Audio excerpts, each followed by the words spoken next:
आंदोलन करत असताना सरकारने ज्या भूमिका पहिलेच आणल्या होत्या की आम्ही टिकेल ते देऊ, ते टिकलं काय?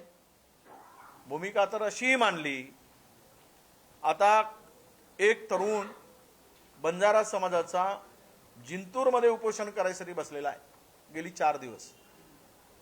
त्या समाजाची मागणी अशी आहे की हैदराबाद गॅजेटमध्ये आम्ही ट्रायबल आहोत, बंजारा तिकडे ते ट्रायबल आहेत पण इकडे ते विजंतीमध्ये आहे।